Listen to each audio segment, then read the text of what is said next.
We're back. We're going to go on to the game number 2 with DRG and MarineKing Prime. The map is going to be Daybreak, and I can't wait to see if MarineKing can actually beat DRG on his best map. Yeah, he is the king of this map in all matchups. Well, maybe not ZVZ, but ZVP, ZVT, Tasteless, he is a hard one to beat here. What will MarineKing do? I don't know. He may rush. I think he might have a proxy or access game. We'll see. We'll see. Oh, these guys are so good. It's so great to see them battling it out again. And one of our first 2 players, the champion of the MLG Winter Arena, give it up for MarineKing Prime.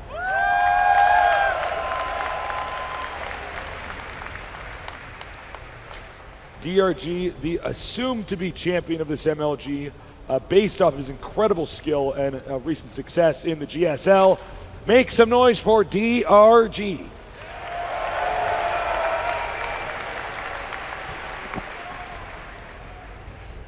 Well. There's nothing funny about this, Artosis. This is a serious match. It certainly is, Tasteless. The supply depot is being built, and will he send out an SCV for a Proxrax? It's not looking like it right now. But MarineKing, he's been known to make Command Center first from time to time. In fact, probably one time per best of 3 we see him do that. Likes to switch it up when his rushes come, whether they're early in the game or later on. But no, just throws down a regular barracks here. The drone is now being sent out to scout. I do expect him to check for proxies everywhere. Also note the overlords, the pattern. A good Zerg player knows where every single overlord he's going to make is going to be. That's right. And he knows whether or not he's going to bunch them up because he doesn't want them to get shot down by Vikings. He puts them somewhere safe. Or, if he is going to do something else. It's very true. Strategically. Every single overlord. In fact, I know there's someone at home, he's like, no, man, they get like 30 overlords. They don't know everyone. Well, no, it's just like overlords number, 15 through 30 just sit in your main base. Yeah. Eventually, those have to be kept safe. All right, the barracks is done. I'm really eager to see the build coming from MarineKing. Looks like it's just very standard here. Going for a quick expansion. Has the SCV down there already. He may make the command center in the main now. Well, with that Marine coming out, the drone going to have to run. And MarineKing, he's not a coward, Tasteless. He doesn't make command centers in his main. No. I don't know if you've noticed that, but no, he never does. He's brave. I feel like MarineKing Prime is starting to rival MVP. I feel like as far as build order selection, he seems to know the right set of builds in whether it's a best of 3, a best of 5, or a best of 9. Well, MVP has really fallen down lately. I don't think he's the best terror in the world right this second. And MarineKing makes a very good case for it, especially at these last 2 big events for MLG. All right, so the Marines are being rallied down here at the ramp, and we're going to see a presumably pretty long macro game. There is a small chance that DRG will do a Ling Roach or maybe even Baneling attack to this expansion. I don't think he's going to do it because DRG's late game is the best, but we'll see. Yeah, but that's sometimes the smartest time to do something like that. But no gases yet, so definitely I would say he's not going to do such a thing.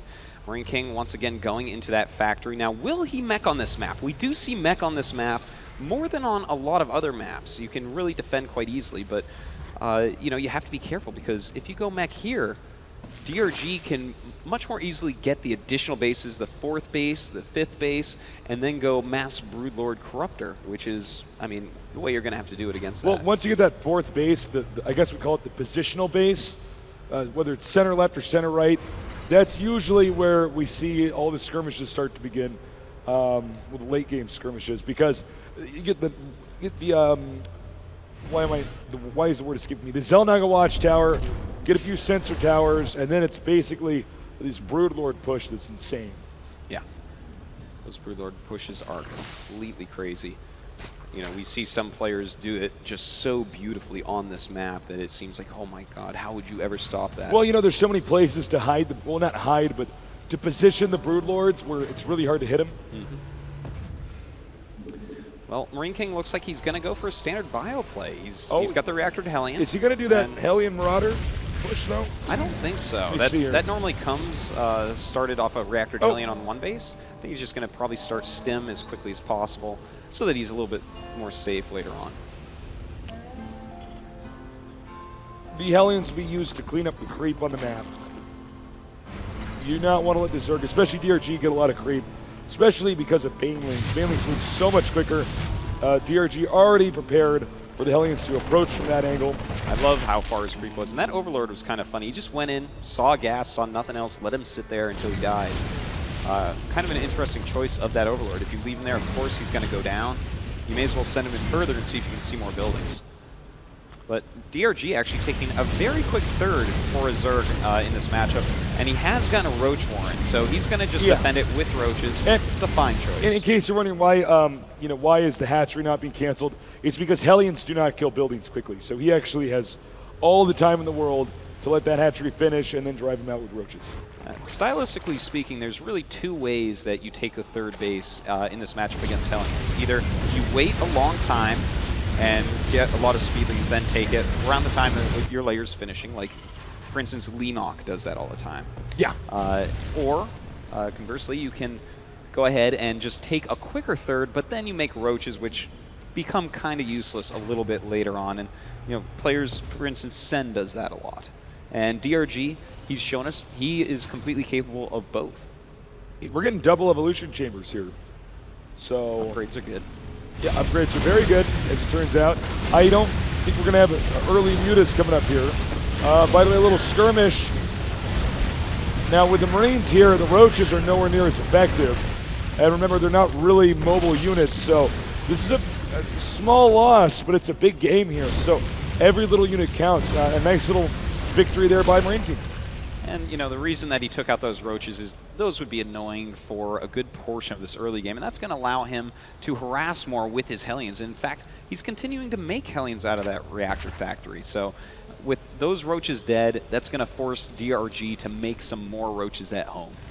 Stim is almost done. Attack and armor, well, both of them are upgrading it. MarineKing Primes is halfway done, and it looks like DRG's has just started. So if they keep at that pace, MarineKing Prime should generally be in an upgrade lead. Well, he's going after this queen. Can he get it? No, the Roaches saved the queen at the very last second there, and it will continue to spread this creep. A lot of creep out on the map already. DRG's doing a great job with that. It's pretty funny because the Hellion opening, the one thing you can be guaranteed is that there is not going to be a lot of creep on the map, but DRG has denied even that and is now making the map his own. A few more Roaches walking out across the map, trying to pick off as many Hellions as possible, but the Marines and Marauders going to come down to help that. Some Zerglings harassing the third base here. That's some really nice harassment, and that turns all his units around. Wow, he's actually killed a lot of SCVs with that. 4 SCVs killed. Well, right about when MarineKing, DRG gets to about 130 supply, we're going to see his supply start to spike. Yes. It's really interesting. Keep an eye on the supply as he gets there because he's at 126. Within the next 5 minutes, he's suddenly maxed out. It's so scary. Well, he's going to max out especially quickly this game because he's actually going for Roaches. He's already completed his Roach speed. He's already got over 70 drones, and that's plenty of economy. A ton of Roaches and Lings. This is going to be some aggression come out of DRG. What do you think is the rationale for going Roaches this game? Well, this game, it looks like he just doesn't really want to go for the long Mutalist game. He is getting a Hive already. He's mixing in Infestors. And you said several times, Tasteless, this guy can use any unit composition. You have to mix it up every now and then. Okay, the creep spread is getting very scary. By the way, that supply spike I'm talking about, he's already at 160 supply. And I only mentioned that about a minute ago, when you get to about 120 or so. And by the way, the magic number, for those of you who really want to learn Zerg, apparently on this map, if you're going Roaches, is exactly 75 drones. Yeah. On 3 bases, that's going to give you a great economy, no doubt about it. We have a lot of Lings, Infestors, and Roaches on the map. Melee +2 attack and +2 carapace are coming. That Hive almost done. Very likely we're going to see an Ultra Scatter. I do not think that MarineKing Prime should be out here. Granted, he does have, he can pick up the Medivacs. Uh-oh, we're going to have... A lot of units are countering for DRG here, and MarineKing could be in some trouble. He doesn't have a lot of units over there, but at the same time, he's going to lose a hatchery. Well, the problem is that hatchery had no drones in it.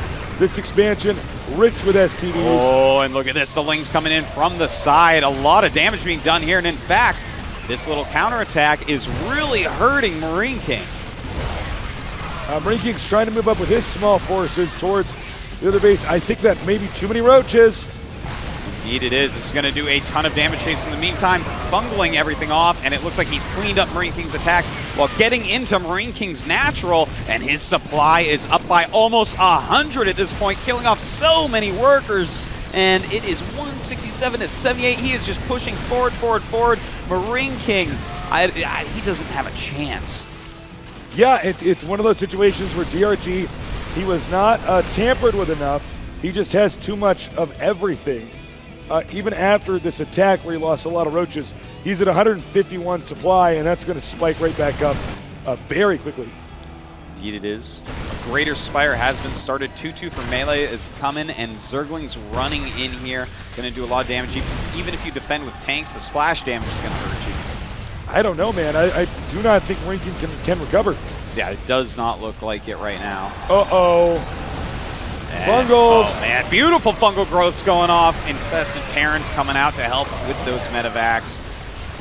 And, I mean, at this point, it's just a period of time before MarineKing will actually just leave this game. We have 8 Corruptors coming. The Greater Spire is almost finished, and he has absolutely nothing for Anti-Broodlord. Yeah, I mean, while MarineKing is trying to get back on his feet, DRG is already setting up the execution for MarineKing. That's right. The creep is everywhere. The 4th and 5th bases are being taken right now. And MarineKing is going to get aggressive with 2 Marauders and 7 Marines at the 16-minute mark. That is not a good sign. All right, regrouping again here. By the way, the creep continuing to push forward.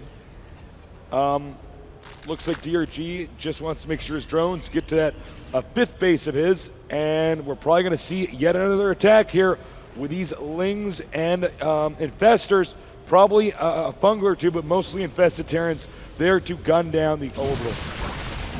Well, here we go. A nice Fungal going down there, and another one on those Marines. These Lings are going to clean those up quite easily. There are more Marines coming up, though. He's got to be careful. Not many siege tanks. He can't get nice Fungal off right there.